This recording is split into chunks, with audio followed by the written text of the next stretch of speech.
کہ دیوتاؤں، دیویوں اور نام نہاد خداؤں کے نام پر اولاد کو بھینٹ چڑھا دینا، ان کی قربانی دے دینا۔ اور آپ کو حیرت ہوگی کہ اس قربانی میں آپ صلی اللہ علیہ وآلہ وسلم کے دادا حضرت عبد المطلب بھی شامل تھے۔ انہوں نے بھی یہ منت مانی تھی کہ یا رب اگر تم مجھے 10 بیٹے دو گے تو میں 10واں بیٹا تمہارے اوپر قربان کر دوں گا، میں بیت اللہ میں آ کے اسے ذبح کر دوں گا۔ اور وہ 10واں بیٹا آپ صلی اللہ علیہ وآلہ وسلم کے والد حضرت عبداللہ تھے۔ اور جب یہ وقت آ گیا تو اب ان کا جینا چاہے کہ وہ کس طرح سے اپنے بیٹے کو ذبح کریں، انہیں سب سے پیارے وہی لگنے لگے۔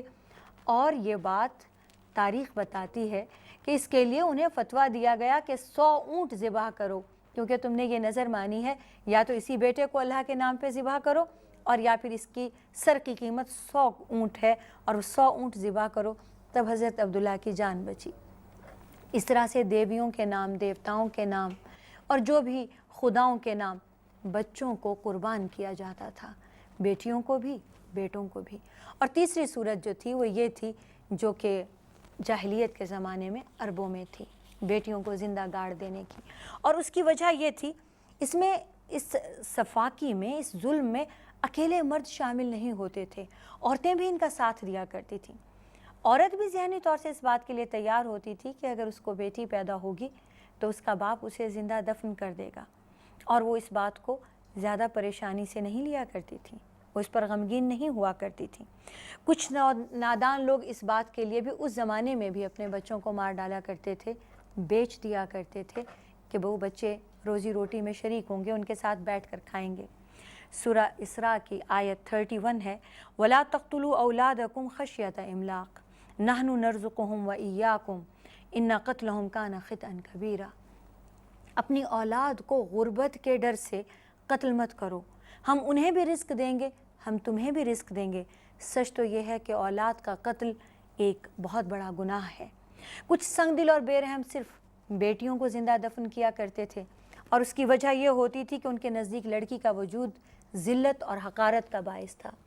وہ کسی کو اپنا داماد نہیں کہنا چاہتے تھے، یہ بات ان کے لیے باعث شرم تھی کہ ان کی بیٹی کسی کی بیوی بن جائے اور اس کے وہ سسر کہلائیں۔ چنانچہ جب انہیں معلوم ہوتا کہ ان کی بیٹی پیدا ہوئی ہے تو وہ شرم سے منہ چھپاتے پھرتے تھے۔ سورہ نحل کی آیت 58 اور 59 میں ہے، اور جب ان میں سے کسی کو یہ خوشخبری دی جاتی ہے کہ اس کے یہاں لڑکی پیدا ہوئی ہے تو اس کے چہرے پر کالک چھا جاتی ہے اور وہ خون کے گھونٹ پی کر رہ جاتا ہے، لوگوں سے چھپتا پھرتا ہے کہ اس برائی کو لے کر جس کی اسے خبر دی گئی ہے کہاں جائے یا کیسے کسی کو منہ دکھائے۔ سوچتا ہے کہ ذلت کے ساتھ بیٹی کو لیے رہے یا اس شرم اور ذلت سے نجات پانے کے لیے بیٹی کو مٹی میں دبا دے۔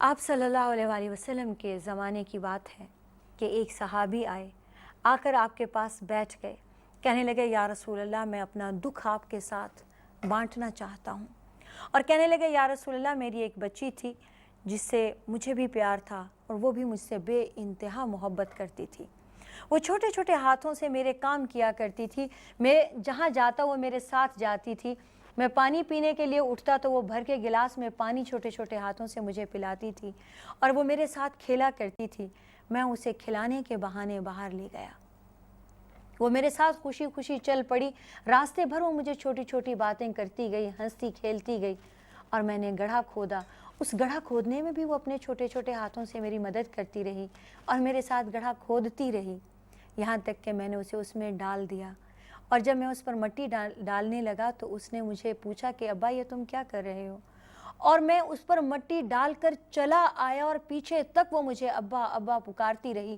اور میرے کانوں میں اس کی آواز گونجتی رہی۔ آپ صلی اللہ علیہ وآلہ وسلم یہ سنتے رہے اور آپ کی آنکھوں سے آنسو جاری ہو گئے۔ آپ صلی اللہ علیہ وآلہ وسلم بار بار ان سے پوچھتے کہ مجھے سناؤ، مجھے دوبارہ سناؤ، مجھے پھر سناؤ، اور وہ شخص بار بار یہ سناتا رہا یہاں تک کہ آپ کی داڑھی مبارک تر ہو گئی۔ اصحاب کو اچھا نہیں لگا، ان میں سے کسی نے ان کو ڈانٹتے ہوئے کہا کہ تم رسول اکرم صلی اللہ علیہ وآلہ وسلم کو دکھی کرتے ہو، جاہلیت کے اپنے گناہ بتا بتا کر انہیں دکھی کرتے ہو، تم خاموش کیوں نہیں ہو جاتے؟ آپ صلی اللہ علیہ وآلہ وسلم نے ہاتھ کے اشارے سے منع فرماتے ہوئے کہا اس کو اپنے دل کا بوجھ ہلکا کر لینے دو، اور ان صحابی سے کہا کہ اسلام لے آنے کے بعد اللہ کی رحمت سے تمہارے پچھلے تمام گناہ معاف ہو گئے ہیں، اور نئے سرے سے تمہارے معاملات جو ہیں وہ شروع ہوئے ہیں۔ اللہ تعالیٰ تم پر رحم فرمائے، اللہ تعالیٰ نے تمہیں معاف کر دیا ہے۔ اسی طرح آپ صلی اللہ علیہ وآلہ وسلم نے اور بھی ایسے کئی ایک اصحاب کو اس بات کی نوید سنائی کہ ان کے پچھلے جاہلیت کے گناہ معاف ہو گئے ہیں، خاص طور سے بچیوں کو دفنانے والے۔ ایک صحابی نے کہا یا رسول اللہ، میں نے 10 بچیاں، 10 بے گناہ بیٹیاں دفنائی ہیں جو میرے گھر میں پیدا ہوئیں، جن کا یہ جرم تھا کہ وہ میری بیٹیاں تھیں۔ آپ صلی اللہ علیہ وآلہ وسلم نے انہیں بھی یہی کہا کہ تمہیں اللہ تعالیٰ نے اسلام لانے کی برکت سے تم پر رحم کیا ہے اور تمہیں معاف کر دیا ہے۔ عرب کے مشہور شاعر فرزدق کے دادا ساسا کا واقعہ ہے۔ وہ خود کہتے ہیں کہ میں جاہلیت کے زمانے میں ایسے عربوں سے جو اپنی بیٹیوں کو دفنانے پر بضد ہوا کرتے تھے جا کے ان کی بچیاں خرید لاتا تھا، اور لا کر میں ان کی بچیوں کو پالتا تھا، پرورش کرتا تھا، پھر ان کی شادیاں کرتا تھا، اور کئی ایک ایسی بچیاں انہوں نے پالی پوسی، جوان کی اور ان کی شادیاں کی، اور ان کے ماں باپ سے خرید لیا کہ تم تو اسے دفنا ہی رہے ہو، دفنانے کی بجائے اگر تم کچھ پیسہ لینا چاہو تو مجھ سے لے لو، مفت میں دینا چاہو تو مجھے دے دو، مگر اسے زندہ گاڑو مت۔ اور وہ سفاک اور ظالم باپ اس آدمی کے حوالے اپنی بچی کو کر دیا کرتے تھے، اور بعض لوگ تو اس سے پیسے بھی لیا کرتے تھے۔ اولاد جو ہے اس کی پیدائش کا معاملہ خالصتاً اللہ کے ہاتھ میں ہے۔ بیٹی ہو بیٹا ہو، وہ جس کو جتنا چاہتا ہے اپنی مرضی سے عطا کرتا ہے۔ یہ خالصتاً اس کی تقسیم ہے، اس میں کسی کو کوئی دخل نہیں۔ کوئی چاہے کہ اس کے یہاں صرف بیٹے پیدا ہوں تو بیٹے ہی پیدا ہوتے رہیں، کوئی چاہے کہ اس کے یہاں بیٹیاں پیدا ہوں تو بیٹیاں پیدا ہوتی رہیں، ایسا نہیں ہے۔ یہ تو صرف اللہ تعالیٰ جانتا ہے کہ کس کے لیے لڑکی بہتر ہے، کس کے لیے لڑکا بہتر ہے، کس کے لیے دونوں بہتر ہیں اور کس کے لیے کوئی بھی بہتر نہیں ہے۔ بسا اوقات وہ کسی کو بیٹی بیٹا دونوں سے محروم کر دیتا ہے۔ بعض اوقات کسی کے ہاں بیٹیاں ہوتی ہیں، ڈھیروں ڈھیر بیٹیاں ہوتی ہیں، اور وہ بیٹوں کو ترستے رہ جاتے ہیں۔ بعض اوقات لوگ بیٹی کو ترستے ہیں، ان کے یہاں صرف بیٹوں کی ولادت ہوتی ہے۔ سورہ شورہ کی آیت 49 اور 50 میں ہے، وہ جو چاہتا ہے پیدا کرتا ہے، جسے چاہتا ہے لڑکیاں دیتا ہے، جسے چاہتا ہے لڑکے دیتا ہے، جسے چاہتا ہے لڑکے اور لڑکیاں ملا جلا کر دیتا ہے، اور جسے چاہتا ہے بانجھ بنا کر اولاد سے محروم کر دیتا ہے۔ بلا شبہ وہ ہر چیز سے واقف ہے اور ہر بات پر قادر ہے۔ اسلام نے جو روشنی ہمیں دی ہے اور نبی اکرم صلی اللہ علیہ وآلہ وسلم کا جو عمل ہمارے سامنے ہے، اس کے ہوتے لڑکی اور لڑکے میں کوئی تفریق نہیں کی جا سکتی۔ اللہ تعالیٰ نے دونوں کو اولاد کہا ہے۔ دونوں ہمارے لیے باعث رحمت، باعث برکت، باعث فخر ہیں۔ دونوں ہمارے لیے انعام ہیں، دونوں ہمارے لیے صدقہ جاریہ ہیں، دونوں ہماری بخشش کا ذریعہ ہیں۔ ہمارے لیے لڑکی اور لڑکے دونوں کے لیے ایک سے جذبات ہونے چاہیے۔ ماں کو پیدا کرتے وقت، لڑکی اور لڑکے کو پیدا کرتے وقت یکساں تکلیف ہوتی ہے، اس کو پرورش کرتے وقت یکساں تکلیف اٹھانی پڑتی ہے، یکساں محنت کرنی پڑتی ہے۔ ماں کی اولاد کا پیدا کرنا ماں کے لیے یکساں ہے، بیٹی پیدا ہو یا بیٹا پیدا ہو۔ ان کو دیکھنا، پالنا، پوسنا، ان کا خیال کرنا، ان سے محبت کرنا، کسی چیز میں بھی تو فرق نہیں۔ اس میں تو اللہ تعالیٰ نے جنس اور سیکس کی کوئی اہمیت نہیں رکھی۔ ماں کی ممتا دونوں کے لیے ایک سی ہوتی ہے، تو پھر یہ تکلف کس لیے؟ میں نے دیکھا ہے بعض علاقوں میں لڑکے کی مبارکباد دی جاتی ہے اور لڑکی کے لیے مبارکباد کے الفاظ گویا کہ ایسے ہوتے ہیں جیسے کہ تسلی کرا رہے ہوں، صبر دلا رہے ہوں، صبر کی تلقین کر رہے ہوں۔ حقیقت یہ ہے اولاد کے معاملے میں انسان قطعی طور پر بے بس ہے، قطعی طور پر وہ مجبور ہے۔